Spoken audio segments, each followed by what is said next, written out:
السلام علیکم دوستو، چینل ایشیا کی آواز کی طرف سے آپ کو خوش آمدید۔ آج میں جس شخصیت کے بارے میں بات کروں گا وہ ہے مرحوم جنرل محمد ضیاء الحق۔ دوستو، مرحوم جنرل محمد ضیاء الحق پاکستان کے تیسرے فوجی سربراہ تھے۔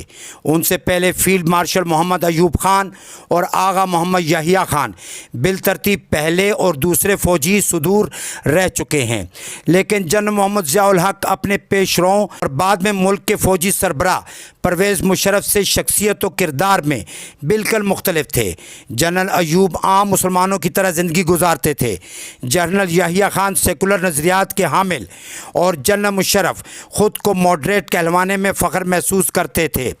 ماڈریٹ اور سیکولر ایک ہی جیسی شخصیت یا کردار ہوتے ہیں، بس ضروریات کے تحت نام دو رکھ دیے گئے ہیں۔ میں ماڈریٹ کو اس درجے کے مسلمان سے بھی نچلے درجے کا سمجھتا ہوں۔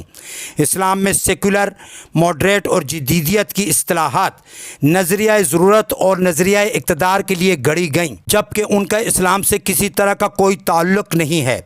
دوستو، اگر آپ نے ہمارا چینل اب تک سبسکرائب نہیں کیا تو کر لیں، ساتھ میں بیل آئیکن کو بھی پریس کر لیں تاکہ آپ کو ہماری معلومات پر مبنی ویڈیوز دیکھنے کو ملتی رہیں۔ اس کے علاوہ لائک اور شیئر کرنا بھی مت بھولیں۔ جی، بات ہو رہی تھی جنرل ضیاء الحق اور باقی تین سربراہان مملکت کی، تو تینوں جنرلز کا اسلام سے تعلق واجبی سا تھا، لیکن جنرل ضیاء الحق کی ابتدائی فوجی اور سربراہ مملکت تک کی زندگی کا بغور جائزہ لیا جائے تو ہم دیکھتے ہیں کہ وہ ارکان اسلام پر پابندی سے عمل کرتے تھے، جن میں قرآن مجید کی تلاوت، 5 وقت نماز کی پابندی، روزوں کا اہتمام اور نفلی عبادات وغیرہ شامل ہیں۔ وہ بحیثیت فوجی سربراہ اور صدر مملکت کے فرائض سر انجام دے رہے تھے، اور یہ ذمہ داریاں بذات خود تھکا دینے والی ہیں۔ وہ 18 گھنٹے کام کرتے تھے، لیکن عبادات سے غفلت ان کی سرشت میں شامل نہیں تھی۔ یہ خدا کا خوف اور عبادات کا ہی ثمر تھا کہ ان کے دل کو اللہ تعالیٰ نے غریبوں، یتیموں اور اپنے عوام کے لیے نرم کر رکھا تھا۔ وہ ایک ہمدرد اور درویش صفت انسان تھے، اور دوسری جانب ظالموں، لٹیروں کے لیے وہ خوف کی علامت بھی تھے۔ ظاہر اور باطن میں یکسانیت نے انہیں عوام اور خواص، حتیٰ کہ دشمن کے لیے بھی احترام کے قابل بنا دیا تھا۔ اسلامی دنیا نے آج تک ایسا جری و بہادر، سچا و بے باک اور باعمل شخص نہیں دیکھا جس نے طویل عرصے تک حکومت کی ہو اور بدعنوانی، اقربا پروری یا عیاشانہ زندگی گزارنے کا اس پر کوئی ادنا سا الزام بھی لگا ہو۔ ضیاء الحق نے مجرموں کو مثالی سزائیں دلوائیں، بیواؤں اور یتیموں کی امداد کی، مہنگائی اور ذخیرہ اندوزی کو کنٹرول کیا، شرعی سزاؤں کا حکم دیا، سرعام روزہ خوری اور فحاشی کے خاتمے کے لیے آرڈیننس جاری کیے، 5 وقت کی اذان ٹی وی پر نشر کرنے کا حکم، اناؤنسرز کو قومی لباس پہننے، سلام کرنے، خواتین کو سر ڈھانپ کر اسکرین پر آنے کا حکم بھی ان کا ہی تھا۔ اس کے علاوہ اشتہارات میں خواتین کی غیر ضروری شمولیت کی حوصلہ شکنی کی۔ بلا شبہ ان کا دور امن و سکون کا دور تھا۔ دوستو، جب کوئی شخص اولیاء، صحابہ اور انبیاء کرام جیسی زندگی گزارنے کی ٹھان لیتا ہے تو پھر وہ شیطانی قوتوں کے لیے ناپسندیدہ ٹھہرتا ہے، اور اسے مٹانے کی بھرپور کوشش شروع ہو جاتی ہے، کیونکہ نیکوکار اور شیطان کی جنگ ازل سے ہے اور اب تک رہے گی۔ یہی کچھ ہوا جنرل محمد ضیاء الحق کے ساتھ۔ بحیثیت جنرل اور انسان وہ اس عارضی دنیا میں نہیں رہے، لیکن بحیثیت کردار و مثال وہ ہمیشہ کے لیے امر ہو گئے۔ جسم نے بالآخر فنا ہو جانا ہوتا ہے، مگر مثالی کردار ہمیشہ کے لیے زندہ رہ جاتے ہیں اور دوسروں کے لیے مشعل راہ ہو جاتے ہیں۔ جنرل ضیاء الحق کی روس کے خلاف افغان پالیسی کو کبھی بھلایا نہیں جا سکتا۔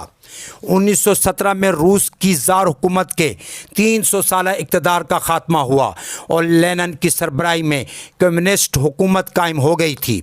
روس کی للچائی نظریں ہمیشہ افغانستان پر رہی ہیں۔ کمیونسٹ انقلاب کے اثرات افغانستان پر بھی پڑے اور وہاں بھی کمیونسٹ پارٹی کی بنیاد پڑ گئی اور یوں روسی توسیع پسندی غالب آ گئی اور 24 دسمبر 1979 کو آدھی رات کے وقت افغان کمیونسٹ پارٹی کی دعوت پر روسی افواج افغانستان میں داخل ہو گئیں اور وہاں کے مسلمان عوام پر ظلم و جبر کے پہاڑ توڑے جانے لگے۔ یہ وہی زمانہ تھا جب پاکستان پر جنرل ضیاء الحق کی حکومت تھی اور وہ پاک افواج کے سربراہ بھی تھے۔ بحیثیت صدر مملکت و سپاہ سالار پاکستان ان کا ذہن کھٹکا، کیونکہ افغانستان کے ساتھ ساتھ پاکستان کا 2640 کلومیٹر کا بارڈر ہے اور خفیہ معلومات سے یہ بات بھی سامنے آئی تھی کہ روس کو افغانستان کے بنجر پہاڑوں سے کچھ لینا دینا نہیں، بلکہ اس کا اصل ہدف پاکستان کو سبق سکھانا تھا، کیونکہ پاکستان روس کے مخالف امریکی اتحاد کا حصہ تھا۔ دوسرا، کمیونسٹ نظریات کو سب سے بڑا خطرہ اسلام سے تھا۔ تیسرا، بھارت کی وجہ سے روس پاکستان کے ساتھ دشمنی نبھا رہا تھا۔ اس کے علاوہ بھی روسی کمیونسٹ حکومت اور پاکستان کے درمیان سیاسی، سماجی اور نظریاتی اختلافات بہت گہرے تھے۔ افغانستان پر اچانک حملے سے پاکستان فکر مندی کے ساتھ ساتھ چوکنا بھی ہو گیا۔ ملک کے دفاع کے حوالے سے صدر جنرل محمد ضیاء الحق پر دوہری ذمہ داریاں عائد ہو گئی تھیں۔ دفاعی پالیسی کے کئی حصے ہیں۔ کچھ پالیسیز وقت سے پہلے مرتب کر لی جاتی ہیں اور کچھ عین وقت پر حالات و واقعات دیکھ کر۔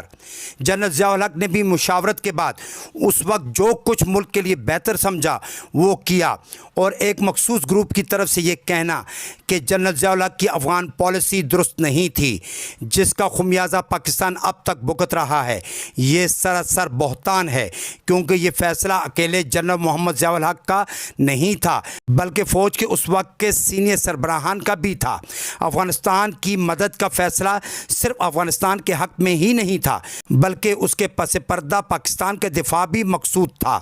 اس کے علاوہ عرب ممالک کی بھی یہ خواہش تھی کہ افغانستان کے مسلمان عوام کو دشمنوں کے رحم و کرم پر نہیں چھوڑنا چاہیے۔